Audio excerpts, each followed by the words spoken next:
so we're going to talk about jurisdiction. So Orange County is the county that has jurisdiction over the storm in the sense of roadways and ponds.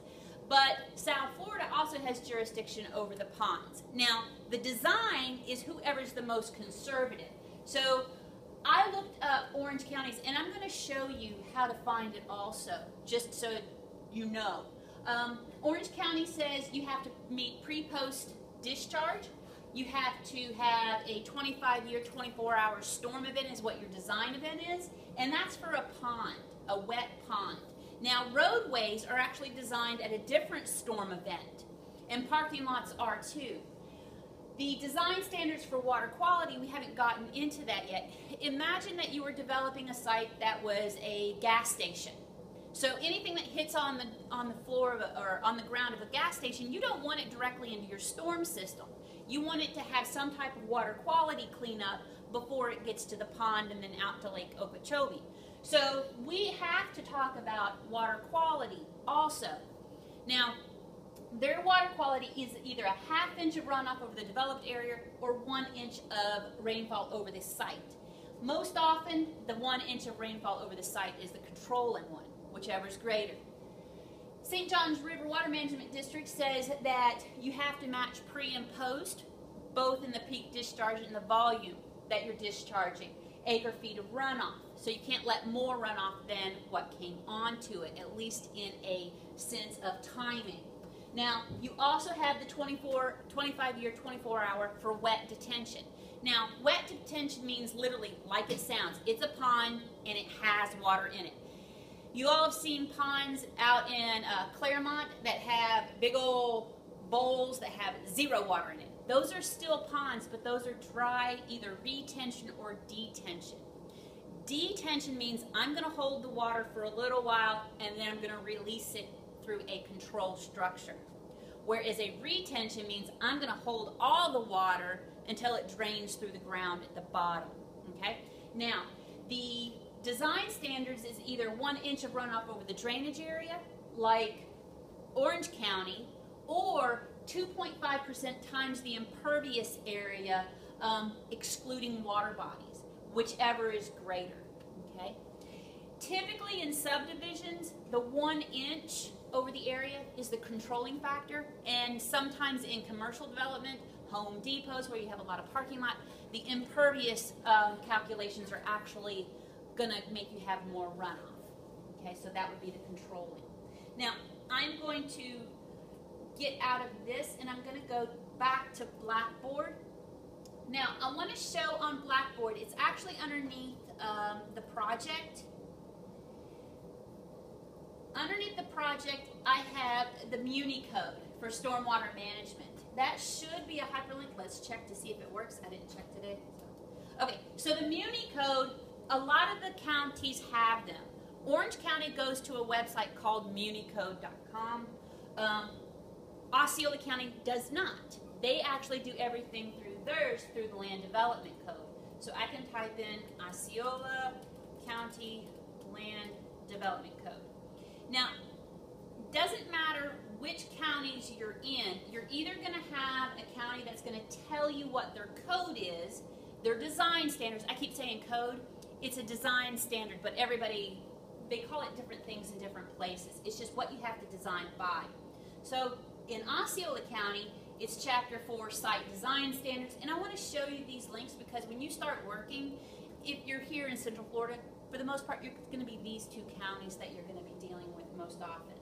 So in here, it has underneath this section, stormwater management, so the design criteria. So if I click on design criteria, and I'm going to compare Orange and Osceola.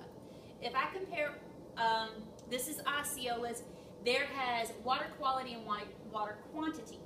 Most of Osceola is in South Florida Water Management District, and some of it is in St. John's. But South Florida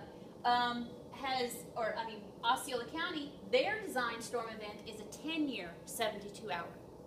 St. John's is 25-year, 24-hour. What does that mean? All that means is you're picking a different timing for the hydrograph and how much rain comes down. Because a 10-year event, 27-hour storm might have a different precipitation than a 25-year, 24-hour storm, and we'll look at that for our project also. So if I go back to the Muni Code, and I posted it here just for ease of reading, Orange County actually uses the 25-year, 24-hour, same as St. John's. Yay, because it's a pain when you have two different districts using two different designs, which you still have to design for, or you have to at least review to see which one's most controlling. Now, how many people know what FDOT stands for? Florida Department of Transportation, right? So FDOT actually makes you run multiple storms. So they don't want their roads flooded. They make you run, I think, and I'd have to look this up, so don't quote me on it. I remember 7 storms, 7 different storms. And they have this whole setup that you have to run. I'll double check that, but I know it's more than one. And you have to make sure that none of them flood their roads. And if it floods, it can only flood a certain portion of the road. It's called gutter flow. But we'll get that in highway drafting and route design. Now, so Orange County says you have the runoff is for 25, 24 hours. But there's also a thing called pollution abatement. Okay, that's a fancy word for water quality. People like to use different words for different things. If you hear somebody go pollution abatement, they're just saying you need to improve your water quality before it gets off your site. Okay, and there's a lot of professors that have done a lot of calculations to see how the water cleans up.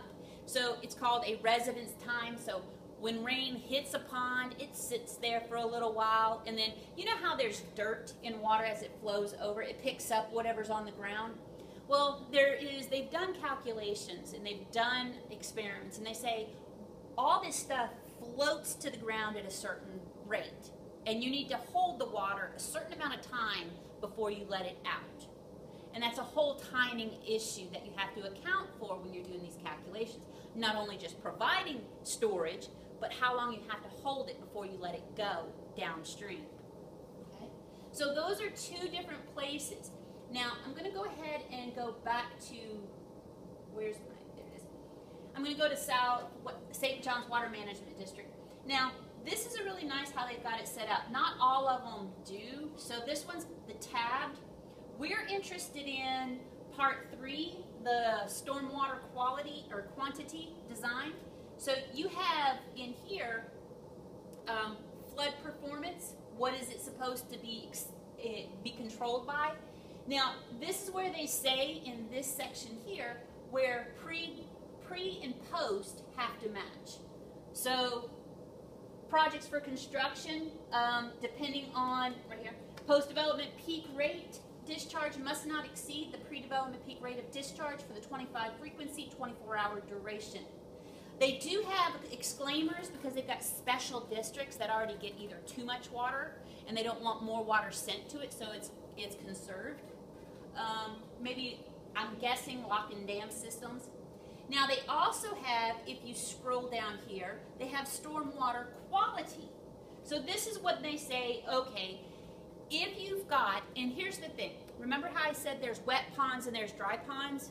They actually provide a different amount of quality in their control systems. So they'll have a breakdown. If you notice under 5 best management practices, if you're working with retention design, they have a different requirement to figure out the volume than a wet pond.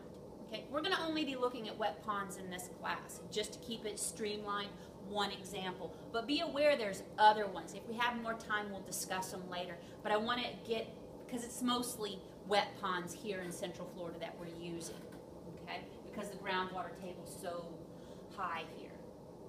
All right, so that's where all of our information comes from. And you have to look this up. Usually, once you're starting working on projects, you save this information somewhere so you don't have to keep going back to the websites, keep going back. You save it in a file. You start a project file and say, I'm in this district, this is the requirements, these are what I'm doing, okay? And you just have this background data so you know what you're designing to. Now, when you go, I'm going to go ahead and continue on. So we've talked about the jurisdiction. The next thing is the precipitation. We have to know how much rain hits the ground in our area. We know it's not the same all over the United States or even within this in Florida. I went to the NOAA Atlas 14 website. I gave you a hyperlink in that in week 1. And I found my location just by typing in the address. 1007 Votah Road, Apopka, Florida. Now, this is the table that pops up. What you're looking at, and I'm going to see if I can scroll in so you can see it a little bit better. You're actually looking at the duration is going down. How many hours? It's a 10 hour, 24 hour, whatever event. So we're looking at the 24-hour event, and we're looking at the 25 year. So 7.51 inches of rain comes down in that event. We're assuming it's uniform hitting the ground. Now, when we were talking before about South Florida said I needed a 10-year, let me scroll up, 72 hours is how many days? 3 days, right? So 10-year, get my head out of the way, 72 actually produces 7.94 inches. So a 10-year 72 is actually bigger in rainfall precipitation than a 25-24. So, time? I'm going to pause here and then we'll get on to the next topic.